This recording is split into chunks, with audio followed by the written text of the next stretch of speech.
Boa tarde, eu sou Ana Silvia, sou médica geriatra, faço parte do corpo clínico Doutor Consulta. Hoje eu vim aqui para falar um pouco de vocês sobre a geriatria. Primeiro, para quem não conhece ou não está familiarizado, o Doutor Consulta é uma rede de clínica médica que está especializado em dar assistência médica, assistência de saúde para o paciente. A ideia foi tirada de uma necessidade que a população tinha de conseguir consultas, marcar exames e até alguns procedimentos que ficava muito difícil pelo sistema público de saúde. Com isso, a finalidade do Doutor Consulta é realmente oferecer uma assistência à saúde de qualidade num preço acessível a todos. Para isso, hoje o Doutor Consulta conta com mais de 20 unidades e com mais de 40 especialidades médicas, além de, claro, dos outros profissionais de saúde, como dentista, fisioterapeuta, psicólogo, nutricionista, com a intenção de abranger a saúde como um todo do paciente. Além dessas consultas, o Doutor Consulta também oferece os exames de laboratório e de diagnóstico por imagem. Antes de eu entrar no assunto que motivam os pacientes a procurar o geriatra, eu vou explicar um pouquinho sobre o que é a geriatria. A geriatria hoje, ela é muito pouco conhecida da maioria dos pacientes e ela é de suma importância. Por quê? Porque na geriatria a gente procura tratar do paciente como um todo. Com a evolução da medicina, nós tivemos a fragmentação do paciente por conta do aparecimento das especialidades e subespecialidades, que foram de grande importância para a gente adquirir conhecimentos e desenvolver tratamentos para doenças muito específicas. Mas agora a gente precisa voltar à origem. Com a geriatria a gente consegue unificar os problemas do paciente, além de utilizar dos meios que a gente tem para prevenir algumas doenças. Para isso, os geriatras são capacitados para tratar as mais diversas doenças, como hipertensão, diabetes, osteoporose, demência de Alzheimer e distúrbios da tireoide, do colesterol. Bom, agora eu vou falar para vocês os motivos que mais levam. O mais importante desses motivos, os mais frequentes chegam no consultório, são as queixas de memória e o medo da temida doença de Alzheimer. Esse quadro pode se abrir com características simples que a gente até passa desapercebido. Por exemplo, esquecer uma chave, esquecer um compromisso, aonde guardou um documento, até casos que preocupam mais a gente. Por exemplo, quando o paciente se perde na rua, ou então quando ele começa a precisar das outras pessoas para poder se higienizar, para poder se alimentar. E isso tudo, a gente, se fizermos um diagnóstico precoce, a gente consegue melhorar em muito a qualidade de vida do paciente e do seu cuidador. Outra doença que leva muito à procura do geriatra é a osteoporose. A osteoporose, ela é uma doença que afeta o osso do paciente, fazendo com que o osso, que é inicialmente um osso saudável, sólido, ele se torne mais frágil, facilitando o risco de fraturas. O problema dessas fraturas são as suas consequências, como dor, o risco de cirurgias, a possibilidade de internação. E essa degeneração que a gente tem do tecido ósseo, ela é uma evolução natural do envelhecimento. E a gente espera, quando a gente interfere nos fatores de risco e iniciando medicação, em alguns casos quando necessita, a gente consiga controlar isso e evitar suas consequências. Quais os fatores de risco que a gente consegue interferir para prevenir uma osteoporose? Por exemplo, um paciente com uma dieta pobre em cálcio, pobre em vitamina D, um paciente que não toma sol, um paciente que não pratica atividade física, que fuma, que bebe, que consome muita cafeína. Tudo isso são fatores de risco que a gente consegue modificar para melhorar a qualidade de vida dele. Mas quem tem osteoporose, como eu disse, também não precisa se desesperar, que a gente tem tratamento para isso e a gente consegue prevenir as quedas e as fraturas mesmo no paciente com osteoporose. Falando em quedas, a queda é um outro motivo que muitas vezes não é a queixa principal do paciente no consultório, mas sempre a gente acaba interrogando, nós geriatras, a gente interroga, porque é um fator importante de consequências para o paciente. As consequências das quedas, elas são o medo do paciente cair de novo, a dor pelo trauma, a fratura com o potencial risco de cirurgia, um isolamento social e até uma depressão do paciente. Agora chegaram algumas perguntas, a gente pode começar? A dona Mara Aldiberti, ela fez uma questão: se existe prevenção para o mal de Alzheimer ou uma predisposição à doença? E quais seriam os exames que poderíamos realizar para detectar precocemente essa patologia? Bom, Mara, é o seguinte, a demência de Alzheimer, ela é uma demência que, na verdade, o diagnóstico é um diagnóstico de exclusão. Então, assim, existem várias causas de demência e a gente vai fazer os exames para excluir essas causas. Por exemplo, umas causas, um derrame, que é o AVC, uma deficiência de vitamina B12, uma consequência de uma doença infecto-contagiosa como o HIV, a sífilis. Então, a gente realiza exames de laboratório e de imagem, como a tomografia, para poder excluir essas possíveis causas. E o diagnóstico da doença de Alzheimer é um diagnóstico clínico. A prevenção, na verdade, da doença de Alzheimer, ela se dá com alguns detalhes que a gente consegue fazer, mas não é em 100% dos casos que a gente alcança o sucesso da prevenção, porque existem fatores genéticos associados à evolução da doença.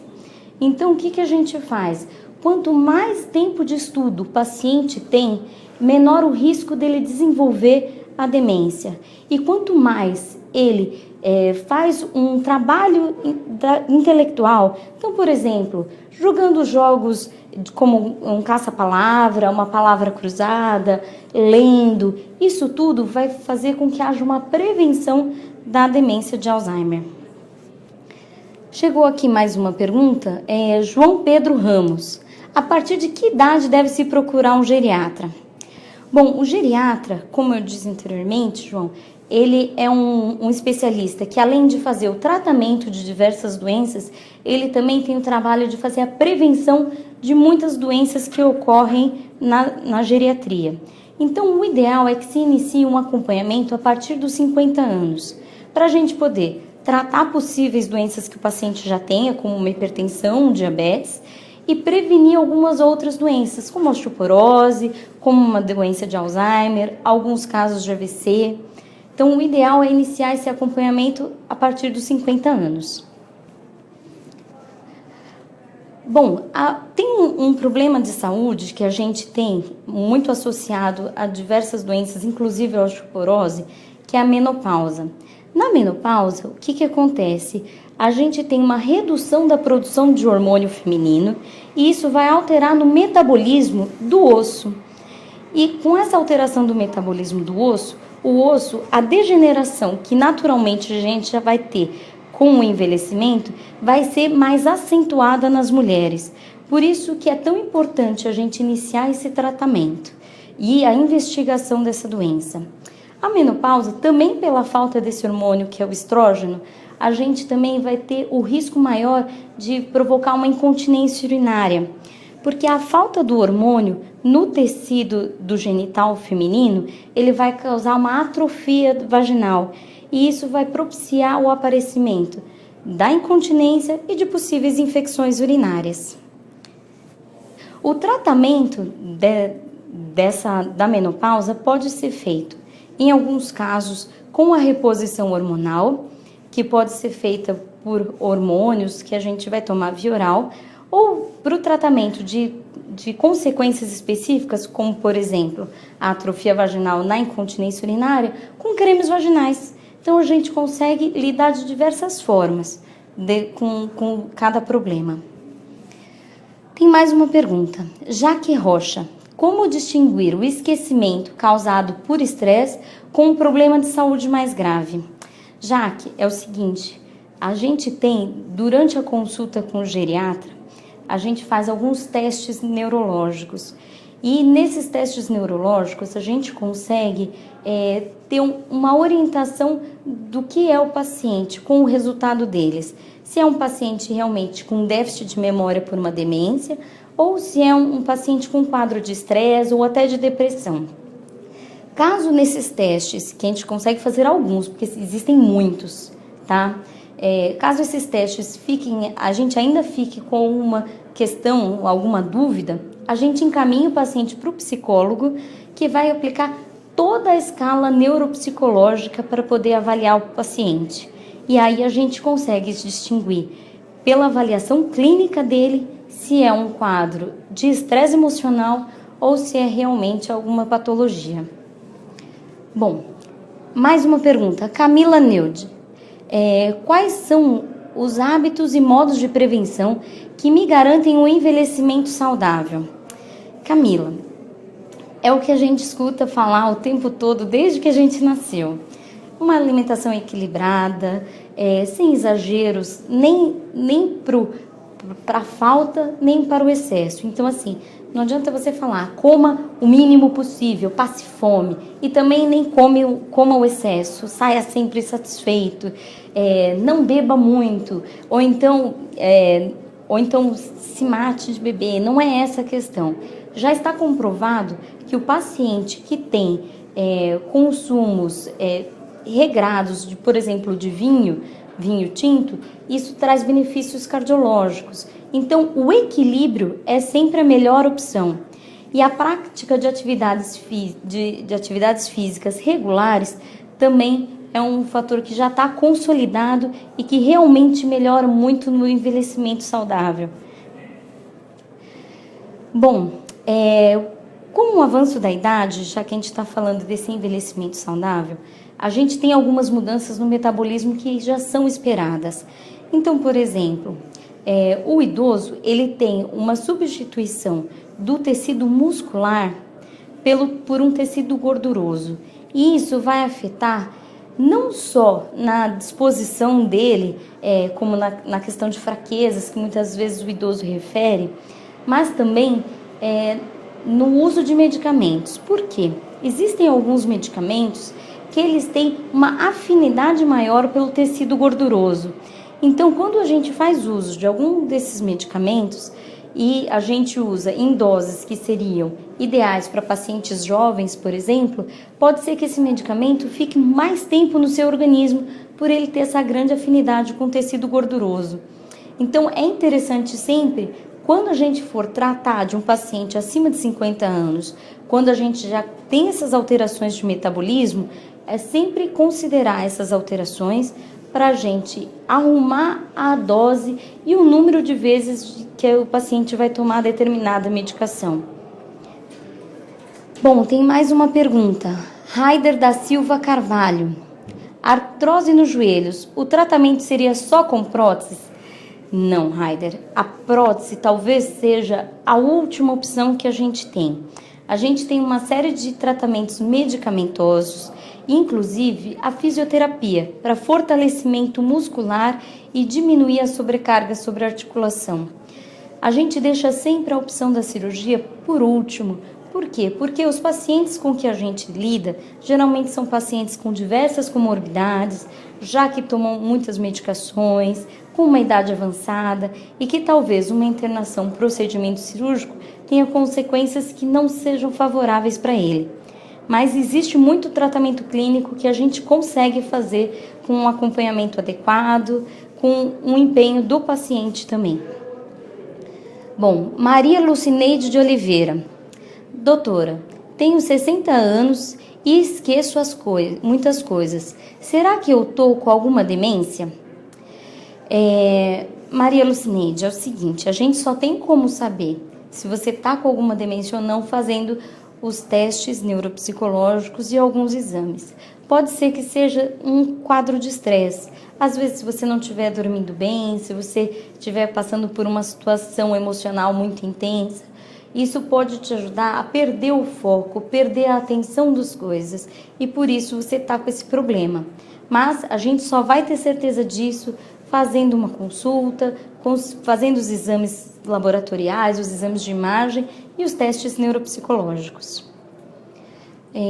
Rita Rodrigues, a ingestão de cálcio deve se iniciar quando? Rita, calma. A ingestão de cálcio não é uma coisa assim tão simples como muitas pessoas colocam por aí. Primeiro, porque assim, a ingestão de qualquer tipo de vitaminas, de qualquer suplemento alimentar, deve ser baseada com a necessidade de cada um. A gente não pode suplementar o que já está dentro do normal. Então, antes da gente iniciar com a suplementação de cálcio, o ideal é a gente realizar exames e ver se realmente tem necessidade de suplementar o cálcio. Existem algumas doenças, por exemplo, quem tem pedra nos rins. Tem gente que tem pedra nos rins por excesso de cálcio no organismo. Então, a gente não pode ficar suplementando cálcio como se fosse tomar um copo de água. A gente realmente tem que avaliar cada caso, a necessidade e os benefícios disso. Paula Figueira. Minha mãe tem mal de Parkinson e demência. Será que eu vou ter também? Será possível saber antes? Paula, é o seguinte, a gente tem muitos estudos em andamento ainda a respeito. Não é porque um familiar seu apresenta o quadro que você também o terá. Primeira coisa que a gente tem que definir, quando foi o aparecimento dessa demência, desse mal de Parkinson na sua mãe? Isso é um fator importante, porque quanto mais jovem o paciente, o familiar desse paciente, teve o aparecimento da demência, do Parkinson, maior o fator genético associado a ele. E quanto mais tarde, menor a importância desse fator. Então, assim, a gente realmente tem que avaliar cada caso e, assim, o que a gente pode dizer para a gente prevenir as consequências dessas doenças é fazer um acompanhamento muito próximo seu e realizar os exames com uma certa frequência, para a gente não deixar escapar nem no comecinho da doença. Bom, João Pedro Ramos. Fazer novas atividades, como aprender a mexer nas redes sociais, como o meu avô faz, ele está no Facebook e adora, acho ótimo. Pode ajudar a prevenir o Alzheimer? Com certeza, João. É o seguinte, o idoso, quando ele ainda possui essa capacidade de aprender novas atividades, isso é um fator muito positivo para ele e que faz com que a gente fique mais tranquilo com relação às demências, principalmente o Alzheimer. Quanto mais áreas do cérebro a gente ativar aprendendo coisas novas, menos chance a gente tem de desenvolver uma demência de Alzheimer. Edna Macedo fez uma pergunta. Tomo Osteoban, pois com 50 anos descobri osteoporose no quadril. Com esta medicação, tenho chance de cura? Bom, é o seguinte, Edna, a osteoporose, a gente tem que fazer um tratamento não apenas medicamentoso, a gente tem que também tratar os fatores de risco. Existem alguns fatores de riscos que a gente não consegue tratar. Por exemplo, mulheres da raça branca, num período de pós-menopausa, que são muito magras, isso a gente não consegue mexer tanto. Existem alguns fatores de risco que a gente consegue, como a deficiência de cálcio, a deficiência de vitamina D, a falta de atividade física. Então, para a gente falar em realmente uma prevenção segura, a gente tem que mexer não só no uso das medicações, mas também nesses fatores de risco. Então, você precisa se empenhar também para isso favorecer. Bom, gente, eu quero agradecer a todo mundo que mandou as perguntas. Quem tiver mais alguma dúvida, pode mandar, a gente vai responder nos comentários. E se precisar de alguma coisa mais importante, mais específica para você, marca uma consulta, a gente vai ter o maior prazer de atender. E, por favor, não esquece de votar na gente. A gente está concorrendo ao Prêmio Época, né, do Reclame Aqui. A gente vai ficar muito feliz com o seu voto, viu? Muito obrigada.